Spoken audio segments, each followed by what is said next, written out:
Welcome back, folks, and good evening. It's Darth checking in with you again. So I have figured out that if I do 2 of these a day, today's Thursday, the week before, which means that I should complete a Memory of Lights review just before the show comes out on Friday, which is just perfect timing. So the same as my last video, I'm going to be talking about the Wheel of Time.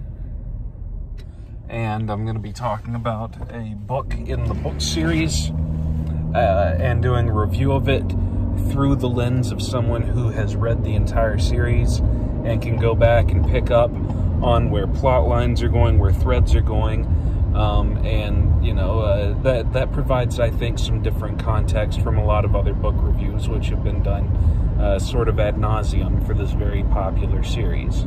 So I like that. And I'm also going to talk about some things that relate to the show. It's especially easy to do in these earlier episodes because it's entirely plausible that that season 1 of the show touches on these episodes. But I believe that likely it'll also be feasible for later reviews because there's implications to the stuff that's happening that we even already know about that will spread out and onwards. Really quickly, because I didn't do this on the last one, I wanted to say that my initial impression of The Eye of the World, my first read-through, was that it was kind of derivative, a little Lord of the Rings-ish. When I was a young teenager, I read the Terry Goodkind novels, and I found that they were, that the Wheel of Time was really similar to them, and only later did I discover that the opposite is true, and it's basically the Sword of Truth was plagiarized from Eye of the World in a lot of ways. But in any case, my first read-through of it, because of that and because of how tropey it felt, I probably would have gave it a 7. I wasn't super enthralled with it, but I enjoyed it enough that I was going to read the next one. Reading back through the series multiple times later, I think The Eye of the World for me is stronger than it initially was. I think I would give The Eye of the World an 8.5 nowadays. And it just does a lot of things really well. I know that there's a ton of stuff that I missed in that review because I could talk about each of these books for hours, but I'm just gonna kind of move past that and move on. There was one thing that after I stopped the video this morning, I thought about, and a full work day later, I should have wrote it down. You know what? These videos are so impromptu. If I get to Shadow Rising or Lord of Chaos, and I think about it, I'll just say it then. That'll be fine. It might... Doesn't matter. What does matter is that we're going to talk about The Great Hunt. Now, I'll go ahead and tell you, The Great Hunt, I think, is a phenomenal book. I think it is criminally underrated by fans of the series even, and I think that it does not get the justice that it deserves as a novel. The Great Hunt, here's what's fantastic about it in my eyes. The pacing of The Great Hunt is flawless. It transitions, right? You start off and you just got out of The Eye of the World. If you're reading them all back to back, you just got out of The Eye of the World, and that was your introduction to the series. And The Great Hunt goes from that and the crazy ending, and it has a little bit of a breather for a start, right? You could argue that the start of The Great Hunt is a little slow until everybody sets out on the journey together. But we get some fantastic world building. We get to meet the Amyrlin seat. We get that crazy plot where we find out that her and Moiraine are in cahoots with each other. Varen picks up on it because she's a clever girl, and Rand finds out that they know about him, and he gets told that he's the Dragon Reborn. There's too much, especially on a reread, there's too much. I wonder if Tam is my father. He has to be my father.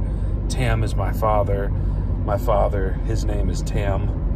My name is Indigo Montoya. You killed my father. It's too much. It's too much, right? So that's a little over the top, but the tone and the pace of the Great Hunt from the moment they leave Fal Dara all the way through chasing Padan Fain, and the sick weirdness of Padan Fain. He feels like such a threat in this. I wish that he had remained as menacing as he is in this novel through the series. And I hope that the show does that in particular a little more strongly, because Padan Fain sort of falls to the back burner after book 4, which we'll talk about when we get there. But he kind of falls to the back burner after the Two Rivers events, and after that he just kind of pops up and does a thing, then goes back to not being relevant at all. And that continues right up to the end, you know, with his death, which is tropey and whatever. That's a weaker point.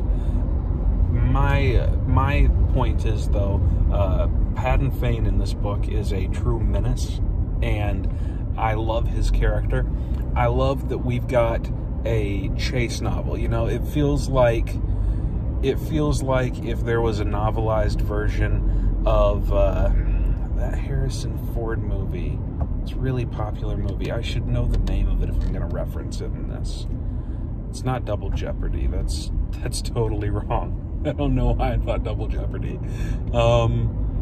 But the one where he's being accused of, I think, killing the president, and he's the president's bodyguard or something like that.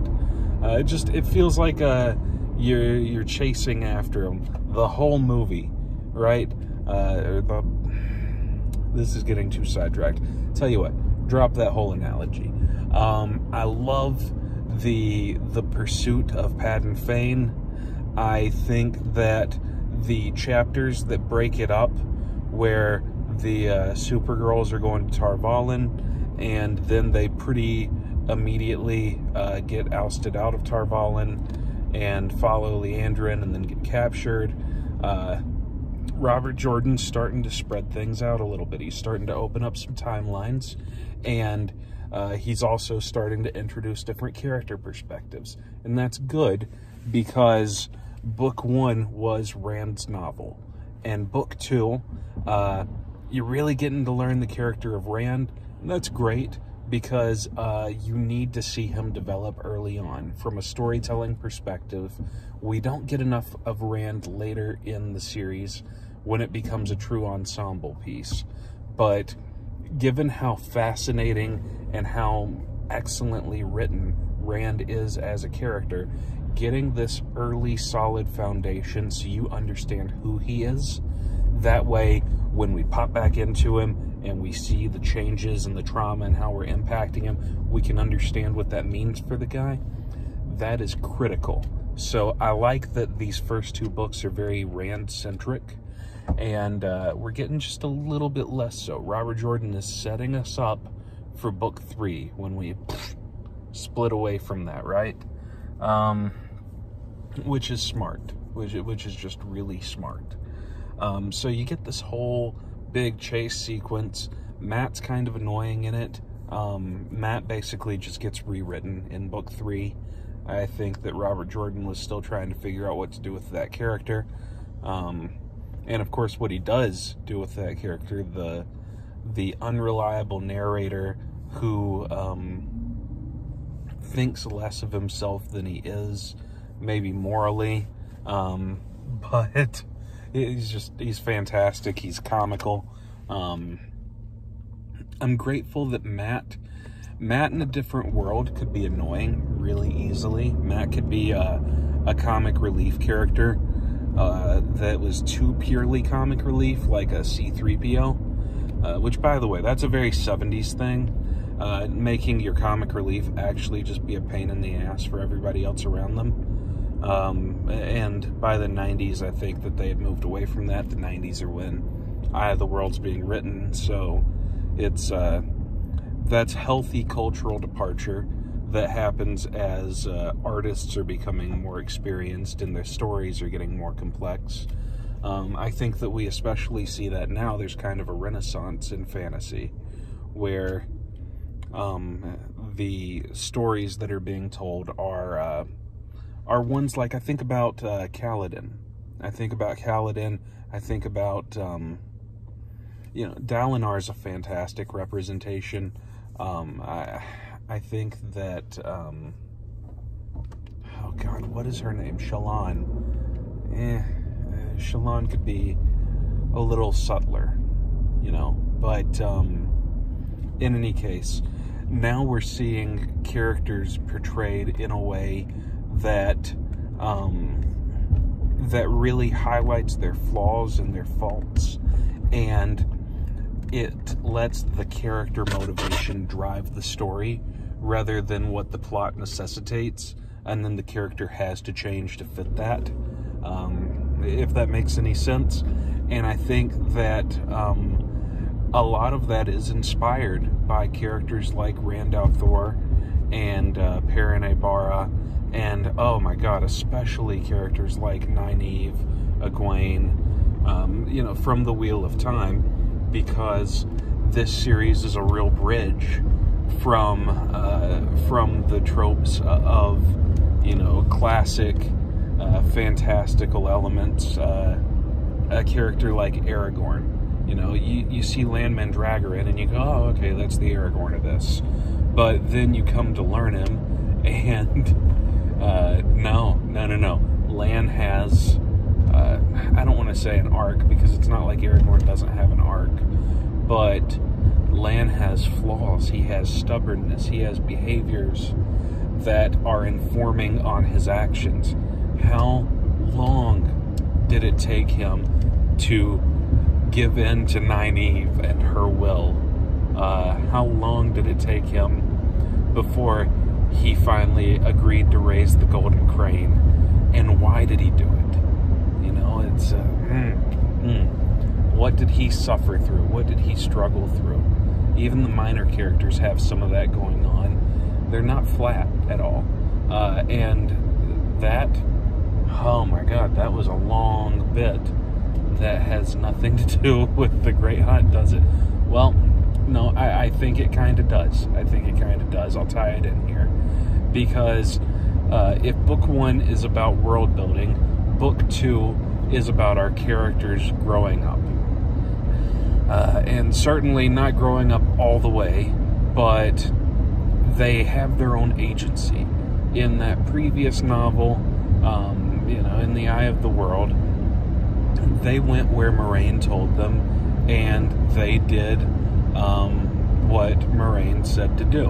And that was fine. And in this one, they're having to navigate the responsibility that's been thrown on their shoulders, the responsibilities and burdens that they've chosen to carry, and the ones that they know that they have to carry, but they don't want to. That is specifically the 3 arcs that are going on in this story. And it's again, Robert Jordan just being fantastic at his craft. He weaves those together in such a way that on your first viewing, it's easy to not see this as a character story. It's easy to see it as a big set piece to big set piece to big set piece, but those are really the backdrop for what the characters are choosing to do as they move from one place to another. That's one of my favorite things about The Great Hunt, because, okay, so we go from this step here, right, where it is the chase for the horn, and we think we understand what's going on, just as it seems like it's going to start to get stale. And we've got a few, neat moments, weird still kind of inexplicable stuff that's happening, like the Myrddraal nailed to the door, I think, or a wall, something like that. It was nailed to something by its not eyes. I wonder if that inspired Brandon Sanderson whenever he was creating Mistborn. Doesn't matter. We've got the we have the walking through the door with the flies scene, and the bit with the last embrace of the mother welcome you home for the two soldiers that got skinned alive, which, by the way, is just foreshadowing for what's going to come on later in the book. It's just showing us how Borderlander custom works, so it's kind of serving double duty. Robert Jordan still fantastic at that. There's all these things, right, that are setting up and kind of immediately delivering in that segment while they chase Padan Fain, and it's building him up as a villain, which is great. And then right around the time that we go, okay, we get it, he's chasing him, what happens? Portal stones. What happens? Grom? I almost said Golem, but that's different. I would say Grom. Yeah, those weird things. Alternate worlds, shades of what are and what may be, you know? What if the Trollocs won the Trolloc Wars? Why are there no Trollocs in that world? That in and of itself, the question, why are there no Trollocs in that world, probably helps point to the rationale behind the theory that, what was that damn theory? It harkens back to the theory that there are multiple cycles that have various champions, and the various champions have their own consequential battles, which lead to them being heroes of the Horn. You think of somebody like Cielin or Amoretsu, or Amoretsu, not Amoretsu. That's in our world, Amoretsu.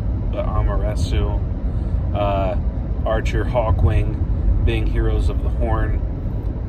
So different worlds might show different situations where those other champions need to arise to resolve their own plights.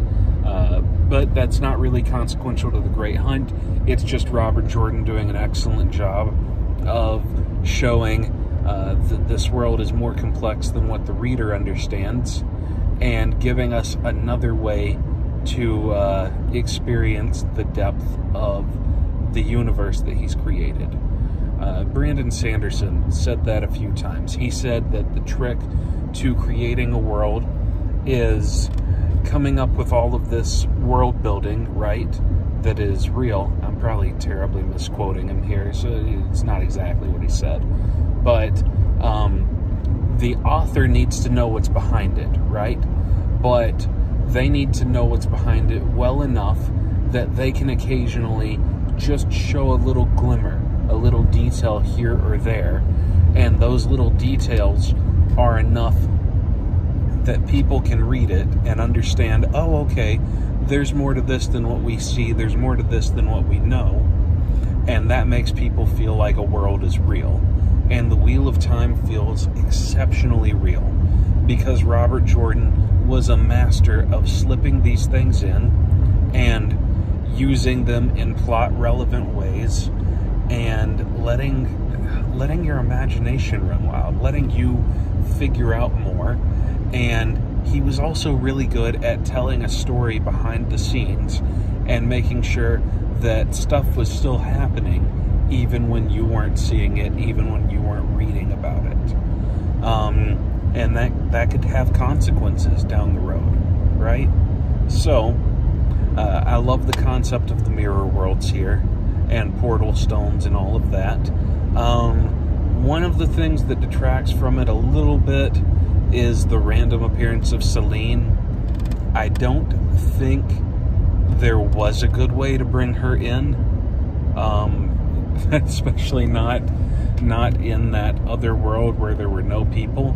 It just, the instant that happened, you knew that she was probably one of the Forsaken. And I'm pretty sure that earlier in the book, Siuan Sanche is thinking about Lanfear and how she loved the Dragon Reborn, and there's a whole conversation about how the Forsaken are breaking free because Moiraine tells her about their encounter with Aginor and Bethamel.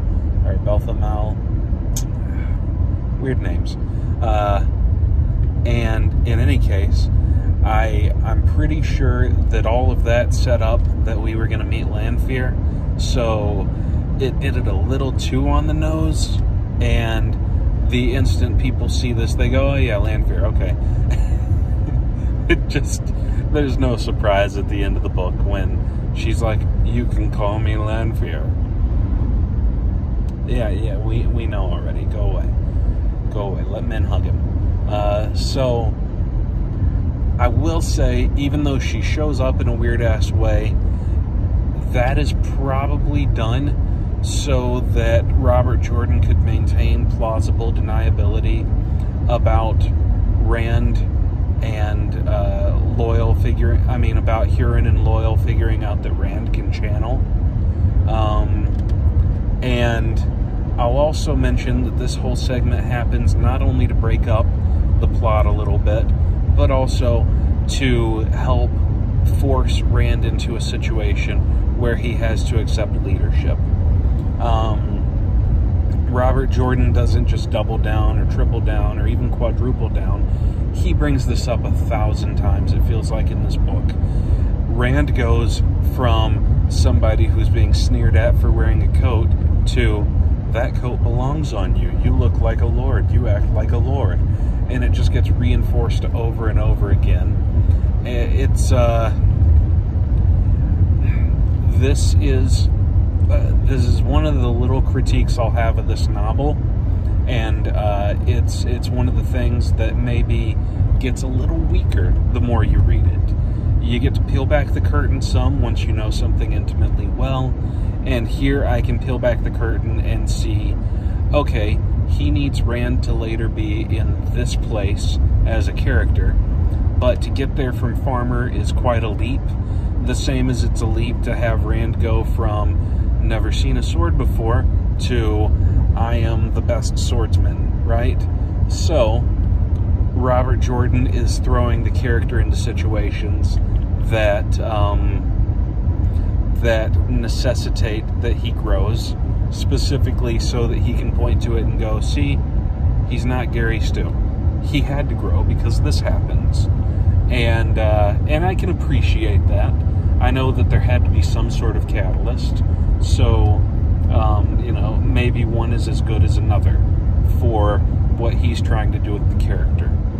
And it's really worth noting here that a lot of this is a subversion.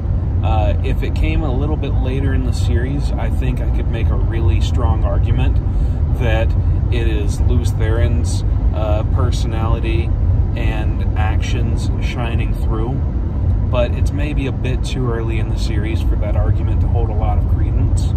However, later on, that absolutely happens, and it's just my favorite thing whenever it does. So moving forward, we've got that whole segment with Selene. We get this, oh my god, fantastic moment where Rand comes up on the Choden Call. Or is the Choden Call the name of the access key? Or is it the name of the actual sa'angreal that he accesses through an access key? I think it's the name of the actual statue. I'm pretty sure. But we get this moment with it, and Lanfear is shitting her pants on that one. She does not want to be around Rand when he's touching that kind of power, which is great. That's a nice little Easter egg for us. Perrin, back on the flip side of things, is having to accept his power a little bit more. We've got Rand sneaking through a group of Trollocs with Loial and stealing back the horn.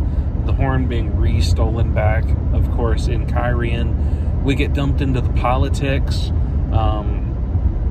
which, while not as intricate and perhaps a little more heavy-handed than a series like George R.R. Martin's Game of Thrones, I think the politics are actually quite good, mostly because we don't understand what's going on, and neither does the character that we're watching go through it. So it's kind of enjoyable to just see the naivety and have it pop back up later whenever he returns to Kyrian on the heels of the Shido, and see how Rand progressed.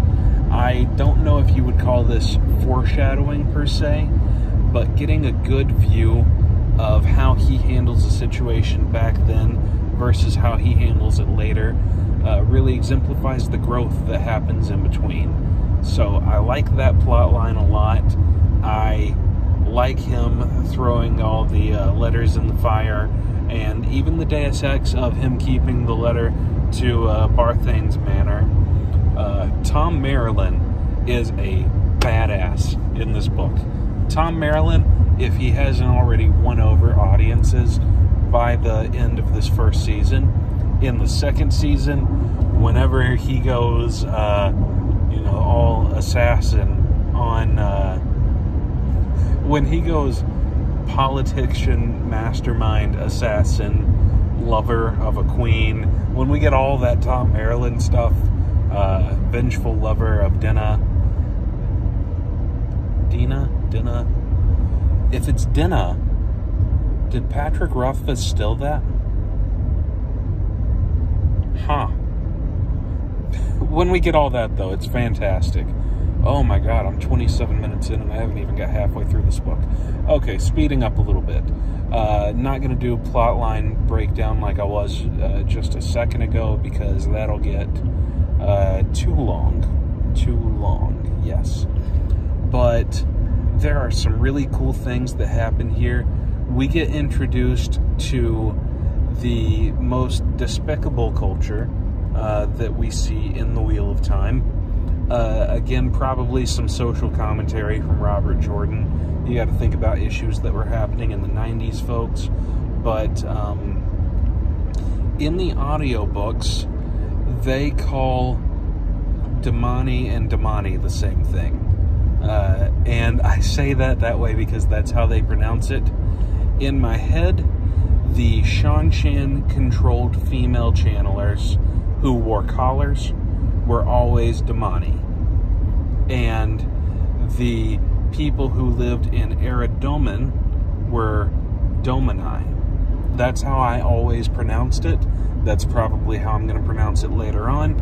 For right now, I'm just going to say Damani because those are the ones that we interact with in this book. And I don't even love to hate them. I just hate them. They're just unpleasant.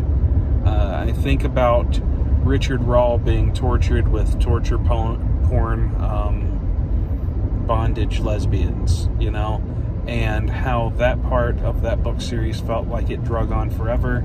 Well, Egwene being tortured and having her spirit not broken, but getting damn close.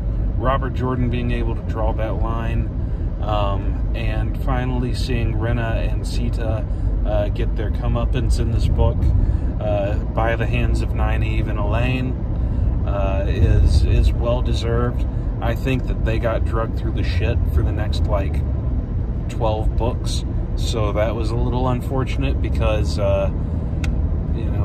15 years later, when the book series was finished, we didn't care as much about vengeance on these characters. But as you come back through it and you get to see them again, sort of as prisoners of a really stupid, unjust system, which I don't even think all of the fandom totally understands, because I got really downvoted for this on Reddit for some reason. Women who can channel and have the spark within them, those women manifest that ability at a younger age than women who can learn to channel. The cutoff for the Seanchan Empire, the Seanchan Empire itself, which was manipulated for vast numbers of years by Samael, happens to be set up perfectly so that it catches women who are born with the ability, but it does not catch women who have the ability to learn to channel. That's the whole concept that their empire is founded on. Because if they kept doing the testing for a few years longer, they would catch both groups of women and they wouldn't have any Suldam. That's it, people. That's it. So if that doesn't register for you and your understanding of how their empire got founded, then I don't see how you could perceive that as anything other than a plot hole, which it isn't. So there you go.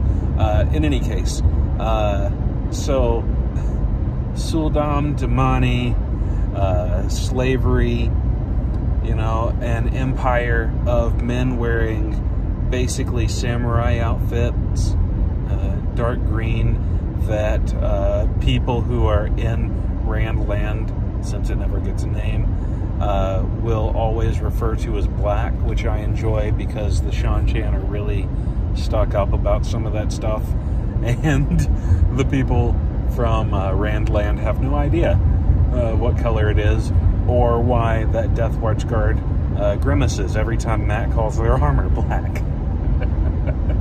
That's later. That's much later, though. That stuff's great. The Heron-Mark blade sword fight that Rand has with High Lord Turak, I think, is fantastic. The introduction to Dakavel, we get to see some more interference from the Children of the Light and the misunderstanding that happens there. But it's not the kind of misunderstanding that could get resolved with, like, characters just telling each other things, which I like. It doesn't feel stupid or contrived. It is very clear to me that Robert Jordan worked tirelessly to try and set up his conflict in ways that felt natural throughout this series.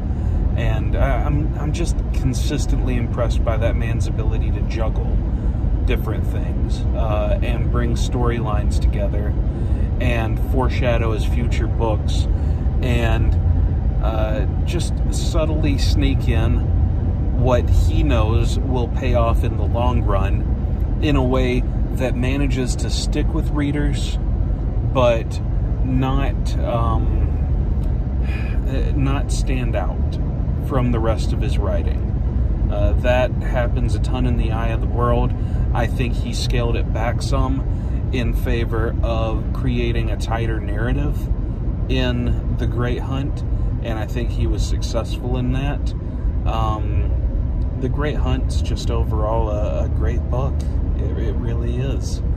The stakes are high throughout it. The characters' plot lines are good. It's really nice to get to see Nynaeve, Egwene, and now Elaine, who has joined the party, start their own adventures and have their own autonomy.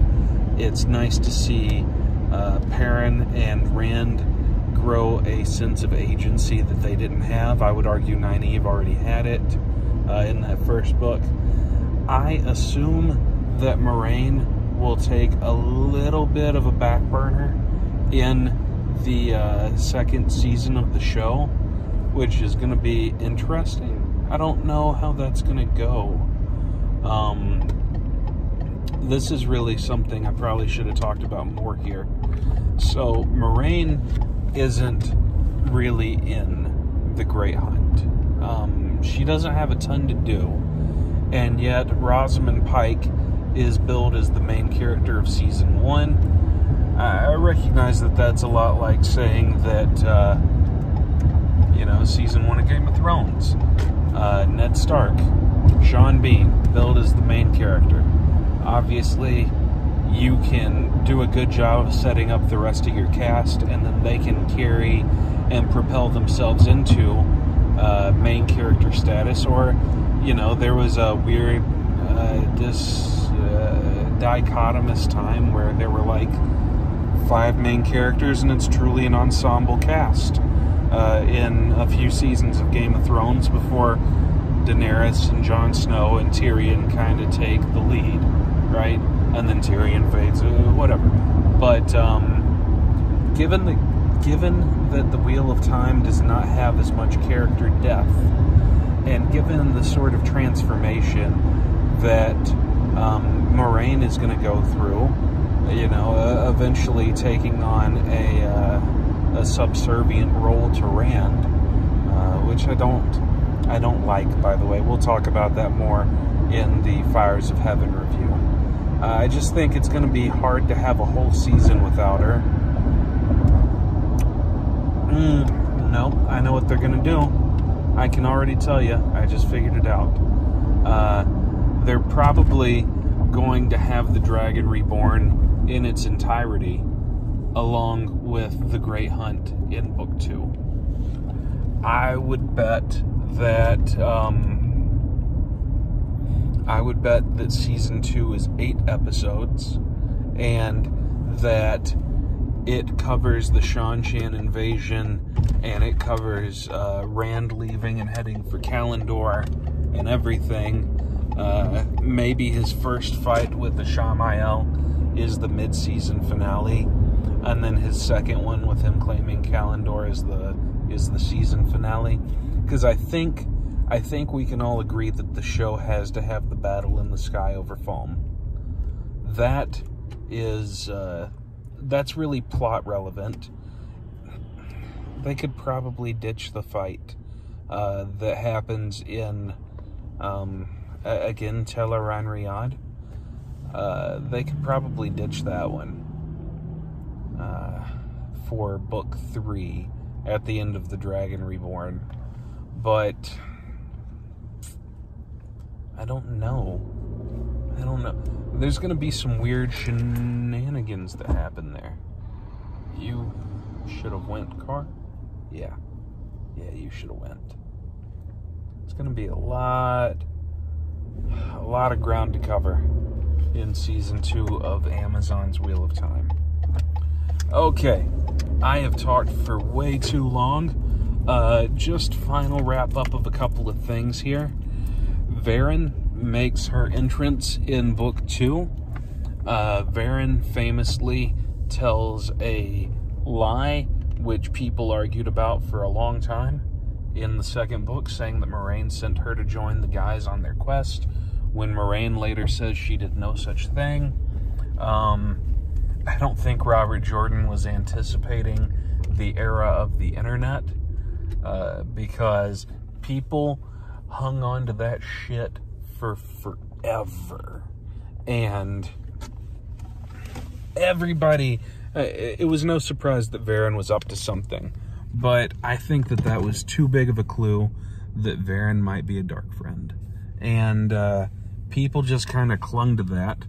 Of course, you know, the internet wasn't popular until Book 6 or 7 was coming out. Not popular, that's the wrong word. It wasn't a household product that had a ton of forums and everybody was on. This was a different time, folks. This is a different times. So when these books were initially written, people were talking about it in bookstores and in clubs that they had together, right?